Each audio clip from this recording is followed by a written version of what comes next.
Kristo, kawan mo kami.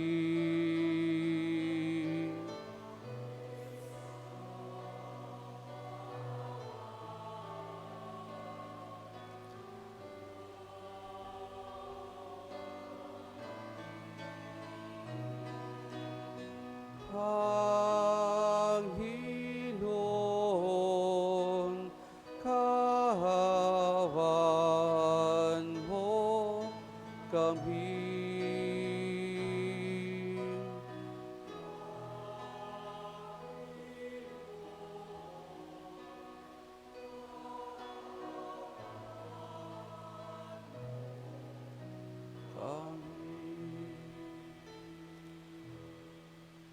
Manalangin tayo.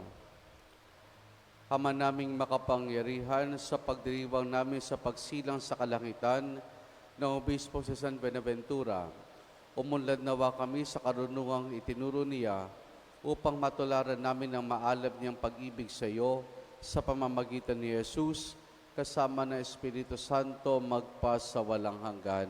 Amen. Amen.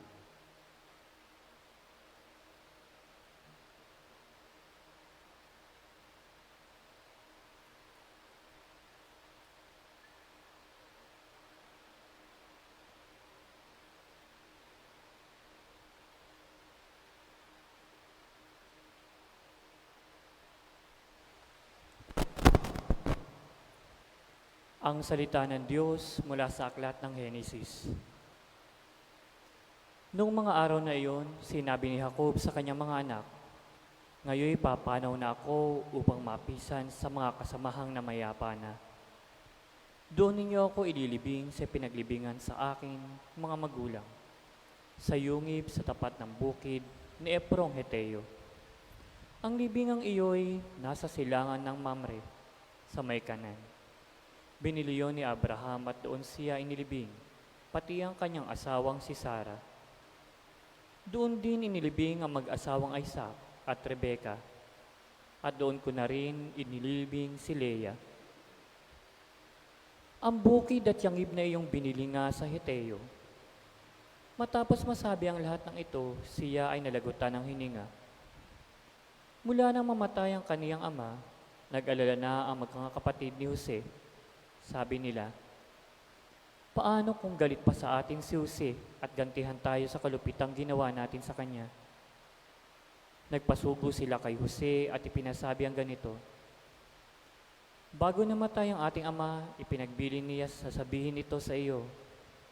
Nakikiusap ako na patawarin mo na ang iyong mga kapatid sa ginawa nila sa iyo. Kaya naman ngayon, namamanig kami sa iyo na patawarin mo na at alang-alang sa Diyos ng ating Ama." Napaiyak si Jose nang marinig ito. Lumapit ng lahat sa kanyang mga kapatid at yumuko sa harapan nila. "Kami mga alipin mo," wika nila. Ngunit sinabi ni Jose, "Huwag kayong matakot. Hindi ko kayo paghihigantihan. Masama nga ang inyong ginawa sa akin, subalit ipinahintulot iyon ng Diyos para sa kabutihan, at dahil dooy naligtas ang marami. Kaya huwag kayong mag-alala. Ang mga bahala sa inyo at sa inyong mga anak." Pagkarinig nito'y napanatag ang kanilang kalooban. Nanatili nga si Jose sa Ehipto kasama ang kanyang mga kapatid. Umabot siya sa 110 taong gulang bago namatay. Inabot pa siya ng mga apo ng Ephraim, gayon din ang mga apo niya kay Makir na anak ni Maneses. Ang mga ito'y kinalong pa niya nang sila'y isilang. Sinabi niya sa kanyang mga kapatid, "Malapit na akong mamatay, ngunit huwag kayong mag-alala. Iingatan kayo ng Diyos at ibabalik sa lupaing ipinangako niya kina Abraham, Isaac at Jacob." Pagkatapos, pinagbili niya sa kanyang mga anak ni Israel ang kanyang bangkay at wika niya, "Isumpa ninyo sa akin na pag kayo'y nilanggap ng Diyos at iniyali sa lupang ito, dadalhin niyo ang aking mga buto." Namatay nga si Jose sa gulang na 110 taon. Ang salita ng Diyos. Salamat sa Diyos. Tugon sa Salmo, ang Diyos ang siyang tumutulong sa tanang napaampon. Ang Diyos ang siyang tumutulong sa tanang napaaampon. Dapat na ang Diyos, itong Panginoon, ay pasalamatan. Ang kanyang ginawa sa lahat ng bansay dapat ipaalam. Siya ay purihin, subuan ng awit ating papurihan. Ang kahangahangang mga gawa niya ay dapat na isay-isay. Ang Diyos ang siyang tumutulong sa tanang napaaampon. Tayo ay magalak, yamang lahat tayo ay tunay na Kanya. Sa Kanyang pangalan, ang pangalang banal, napakadakila, lahat na may nais maglingkod sa poon, dapat na magsaya. Siya ay hanapin at ang kanyang lakas ay siyang asahan. Siya ay hanapin upang mamalagi sa kanyang harapan. Ang Diyos ang siyang tumutulong sa tanang napaaampon. Ito'y nasaksihan ng mga alipit anak ni Abraham, gayon din ang lahat ng anak ni Jacob na kanyang hinirang. Ang Panginoong Diyos ay ang Panginoon, siya ang ating Diyos. Sa kanyang paghatol ay ang sasaklaw, buong sangsinukob. Ang Diyos ang siyang tumutulong sa tanang napaaampon.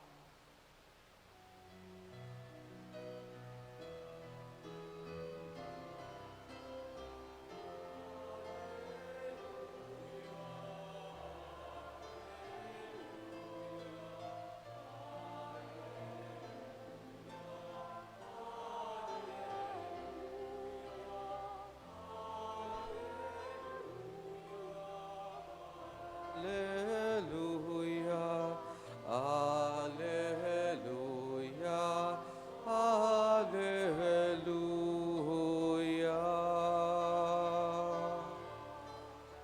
Alleluia.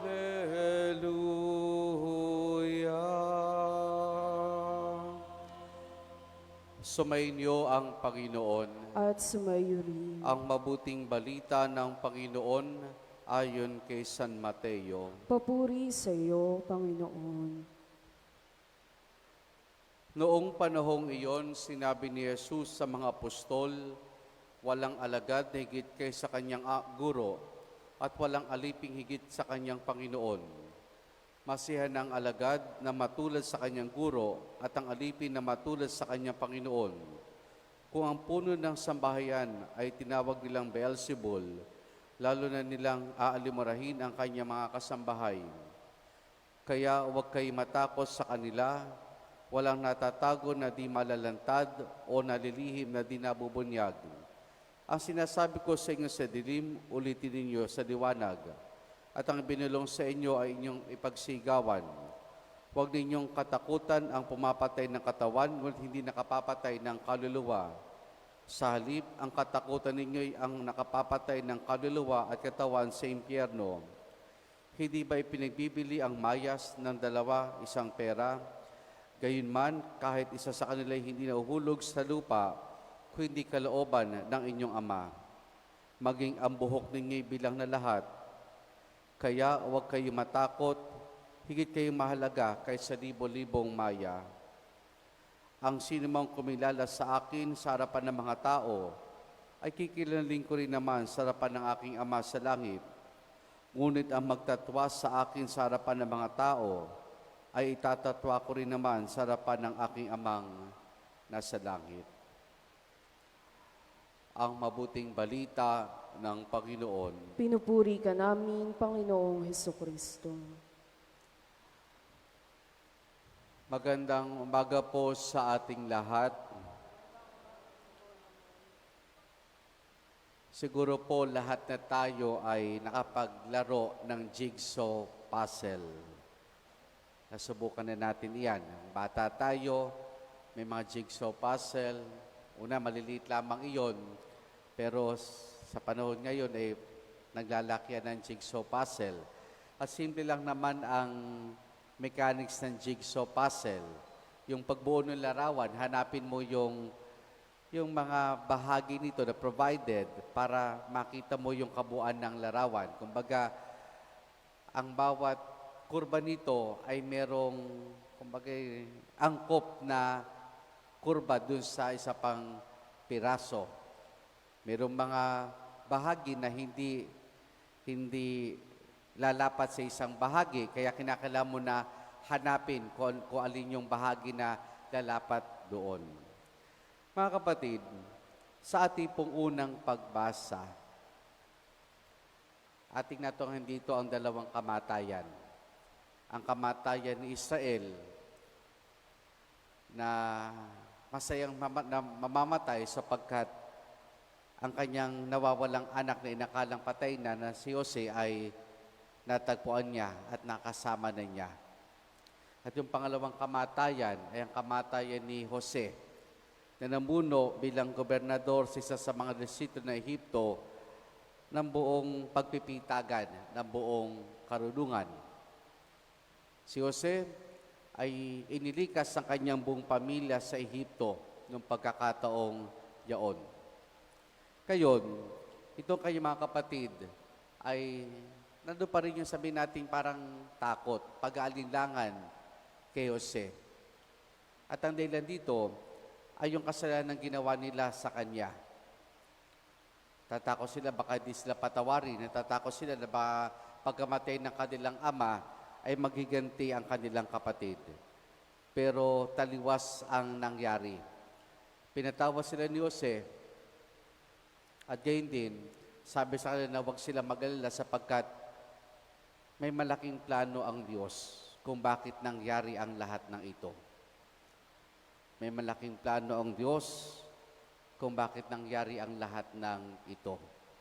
Kumbaga sa jigsaw, unti-unti nakikita na yung larawan nung senaryong ito na lahat ay nasa plano ng Diyos. Kayon, sa Ebanghelyo, ay patuloy nating napakinggan ang missionary instruction ng ating Panginoon sa kanyang mga apostol. At pero isang bahagi dito na sinabi ni Jesus na kung ano ang nadinig ninyo sa kadiliman at ibinulong sa inyo, ay ipagsigawan ninyo sa liwanag.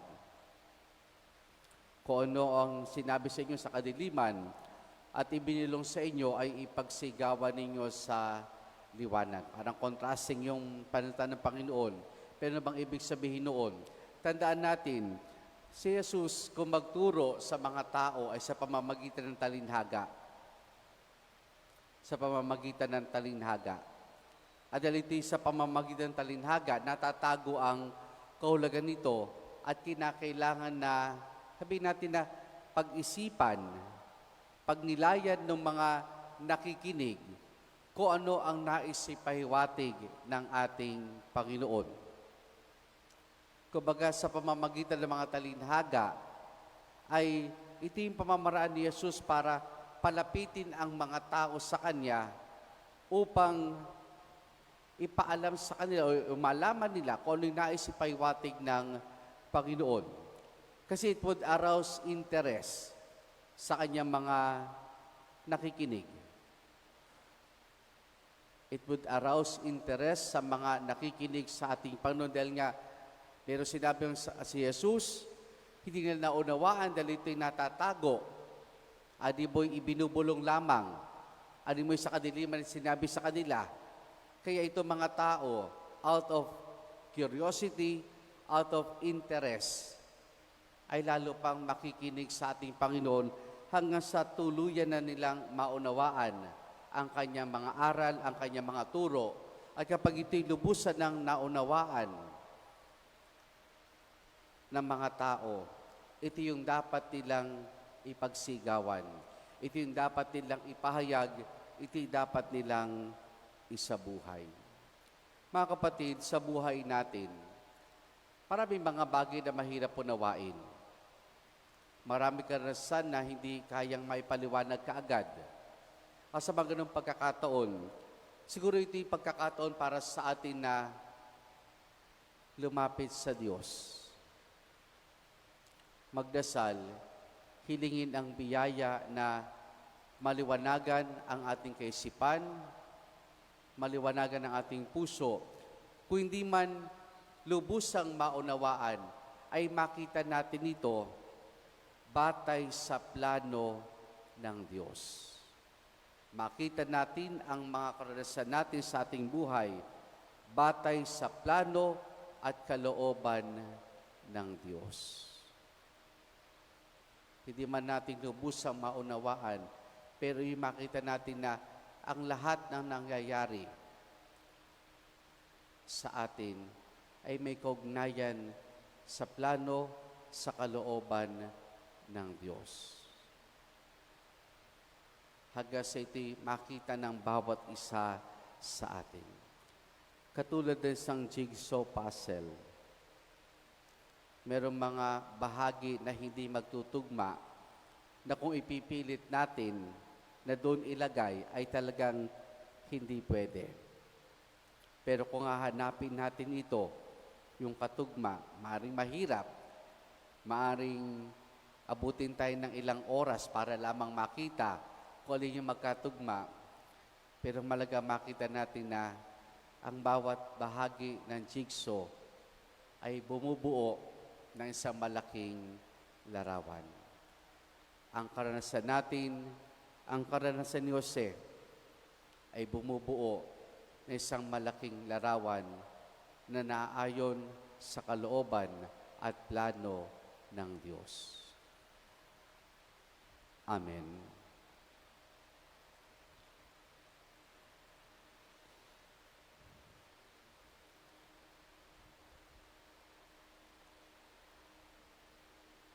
Natitipon bilang isang komunidad na nagdiriwang ng misteryo ng ating kaligtasan at mulat sa ang ating kaisipan sa kanyang pag-ibig sa bawat isa sa atin.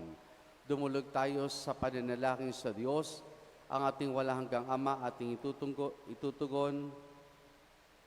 Ama, ipagsanggalang mo ang aming kaluluwa at katawan. Ama, ipagsanggalang mo ang aming kaluluwa at katawan.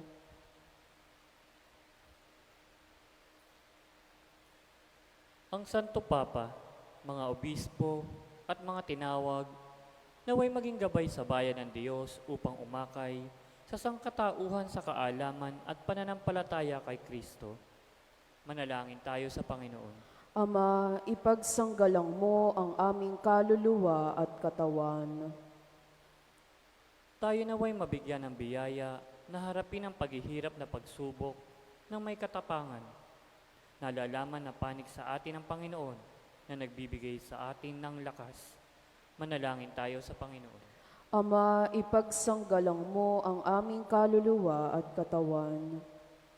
Ang mga kabataan naway magnilay sa tawag ng pagiging pari o religyoso at religyosa upang mapaglabanan nila ang pagdududa, takot at kalituhan. Manalangin tayo sa Panginoon. Ama, ipagsanggalang mo ang aming kaluluwa at katawan. Ang mga may sakit at may kapansanan, naway makadama sa ng kagalingan at kasiyahan ng tanging si Kristo lamang ang nakapagbibigay. Manalangin tayo sa Panginoon. Ama, ipagsanggalang mo ang aming kaluluwa at katawan. Yaong mga namayapa naway umani ng pabuya sa kanilang mabuting mga gawain sa walang hanggang kaharian ng Diyos. Manalangin tayo sa Panginoon. Ama, ipagsanggalang mo ang aming kaluluwa at katawan. Sama rin natin sa ating pananalangin sa misyang ito ang natatayang kahilingan ni Carmen Mangahas para sa nagdiriwan ng kanyang karawan si Almira Robles. Patuloy nating dalangin na pagbuti ng kalusugan at kagalingan Tina Virginia Franco, Ligaya Katalig, Apolinario Katalig, Maria Cristina Laderas Mangginaw, at Natalia Reyes. At para sa kapayapaan ng kaluluwa ni na Orlando, Arcadia, Jose, Emiliano, Eduardo, Agapita, Leon, Enrique, at Eloisa. Ating idulog sa Diyos, iba pa nating intensyon at panalangin. Makalangit na Ama, ipinaubayan namin sa iyo ang aming mga mithiin. Bigyan mo kami ng lakas na makasunod sa iyo sa gitna ng mga pagsubok at paghihirap. Hinihiling namin ito sa pamamagitan ni Jesus na aming Panginoon. Amen.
Manalangin kayo mga kapatido, pangapaghain natin ikalugdan ng Diyos amang makapangyarihan. Tanggapin nawa ng Panginoon itong paghahain sa iyong mga kamay, sa kapurihan niya at karangalan, sa ating kapakinabangan at sa buong sambayanan niyang banal. Ama naming lumikha, tunghayan mo ang mga alay na nasa dambana, kayong kami naghahain para sa San Buenaventura ay magunita sa kapagpapatawad ng aming mga kasalanan, ay sa katutupad ng aming pagsamba sa iyong ngalan, sa pamamagitan ni Jesus kasama ng Espiritu Santo, magpasawalang hanggan. Amen. Sumainyo ang Panginoon. At sumayo rin. Taas sa Diyos sa inyong puso at diwa. Itinaas na namin sa Panginoon. Pasalamatan natin ang Panginoong ating Diyos. Marapat na siya'y pasalamatan. Ama naming makapangyarihan, tunay nga marapat na ikaw ay aming pasalamatan sa pamamagitan ni Jesus na aming Panginoon. Kayong si San Buenaventura ay pinararangalan sa pamumuhay ng totoong uliran at pagiging maasahan sa panunungkulan. Kaya si Jesus na maasahan sa katapatan ay niyahayag sa pangasiwa sa sambayanan. Ang malasakit ng mga ulilang tagapangasiwa doon ay nagpapatuloy magpahanggang ngayon sa mga panalangin kanilang iniukol kaysa na sambayan mong dito nagtitipon. Kaya kaysa ng mga anghel, nagsisiawit ang papurisan ng walang humpay sa kalangitan, kami nagbubunyi sa iyong kadakilaan.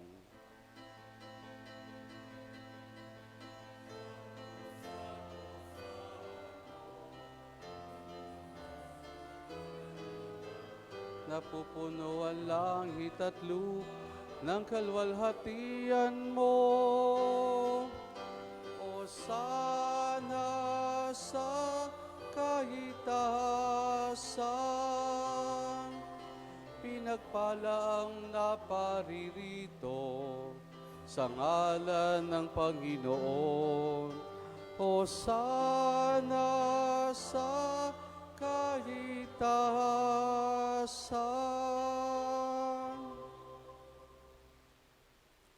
Ama naming banal, ikaw ang bukal ng tanang kabanalan. Kaya't sa pamamagitan ng iyong Espiritu, gawin mong banal ang mga kaloob na ito upang para sa amin, maging katawan at dugo ng aming Panginoong Hesukristo. Bago niya pinagtiis ang kusang loob na maging handog, hinawakan niya ang tinapay, pinasalamatan kaniya, pinaghati-hati ngayon. Iniabot sa kanyang mga alagad at sinabi, tanggapin ninyo lahat ito at kanin itong aking katawan na ihahandog para sa inyo.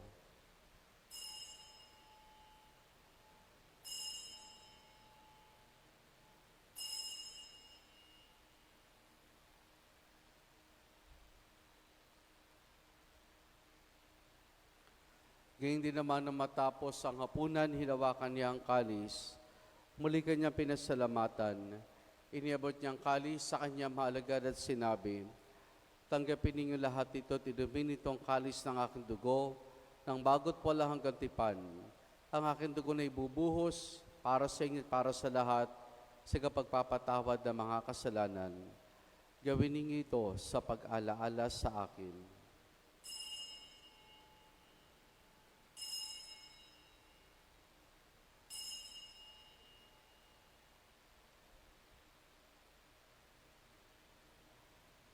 Ang misteryo ng ating pananampalataya.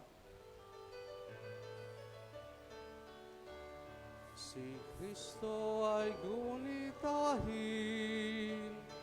sarili ay inihain, bilang pagkain tinumin, pinagsasaluhan natin, hanggang sa siya'y dumating, hanggang sa siya'y dumating.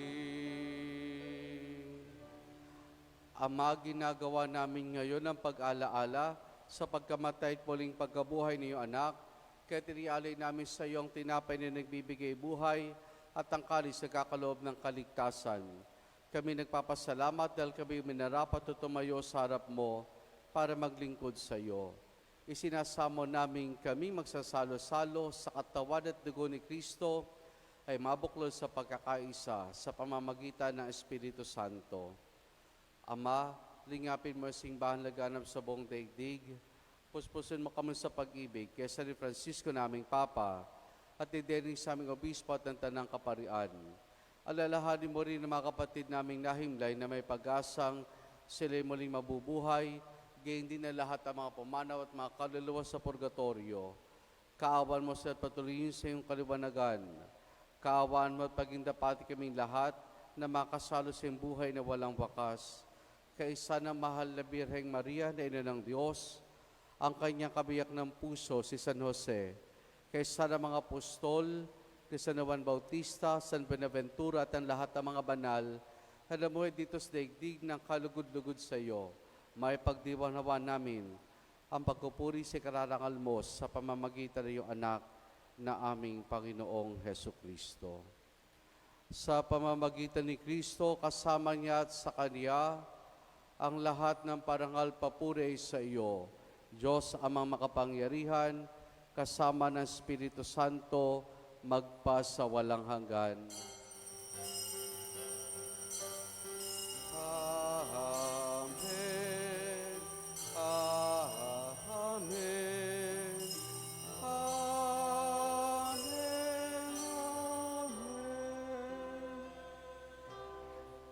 Sa tagubilin man nakagagaling na utos sa turo ni Jesus na Panginoon natin na Diyos, ipahayag po natin ng lakas loob.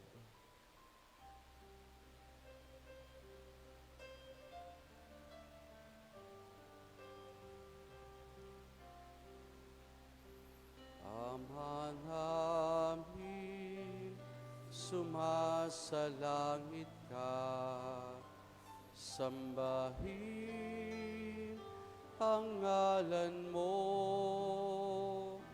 mapasami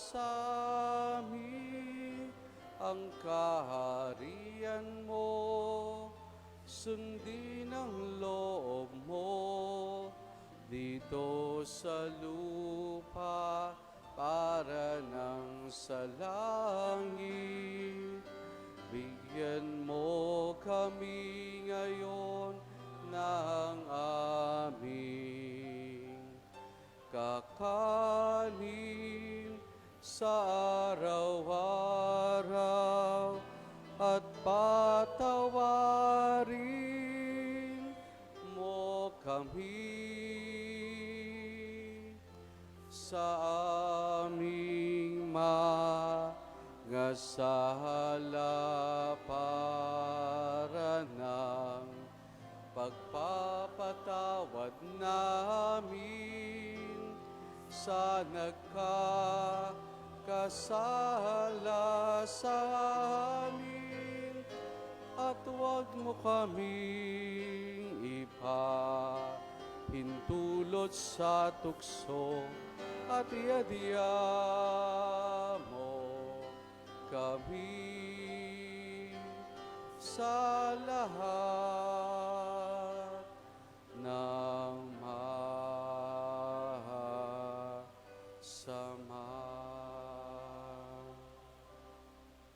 Hinihiling namin kay Maria sa lahat ng masama, pagkalooban ng kapayapaan, araw-araw iligtas sa kasalanan, at ilayos lahat ng kapahamakan, samantalang aming masayang pinananabikan ang dakilang araw ng pagpapahayag ng tagapagligtas naming si Jesu Kristo. Sapagkat iyo ang kaharian at ang kapangyarihan at ang kapurihan magpakailanman. Amen. Panginoong Jesucristo, sinabi mo sa iyong mga apostol, kapayapaan ang iniwan ko sa inyong aking kapayapaan ibinibigay ko sa inyo. Tunghayan mong aming pananampalataya at huwag ang aming mga pagkakasala. Pagkalooban mo kami ng kapayapaan at pagkakaisa ayon sa iyong kalooban, kasama ng Espiritu Santo magpa sa walang hanggan. Amen. Ang kapayapaan ng Panginoon ay lagi nawang sumainyo. At sumaiyo rin. Mga kapatid, maghangad at magbahagi po tayo ng kapayapaan ni Jesus sa isa't isa. Peace be with you po.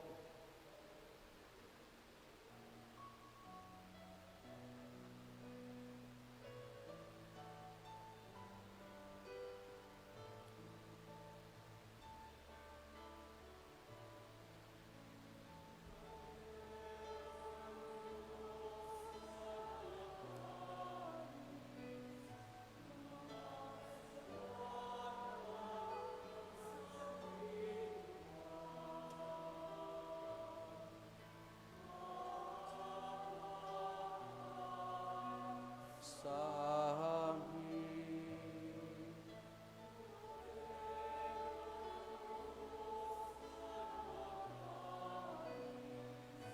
Ng mga kasalanan ng sanlibutan, maawa ka sa amin.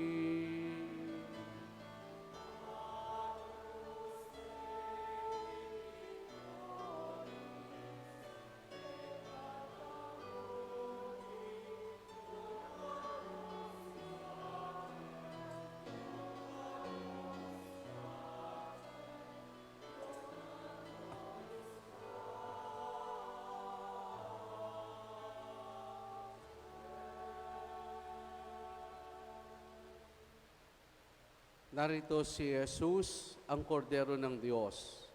Siya nag-alis sa mga kasalanan ng sanlibutan. Mapalad ang mga inaaniyahan niya makiisa sa kanyang banal na piging. Panginoon, hindi ako karapat-dapat na magpatuloy sa iyo, ngunit sa isang salita mo lamang ay gagaling na ako.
Manalangin tayo.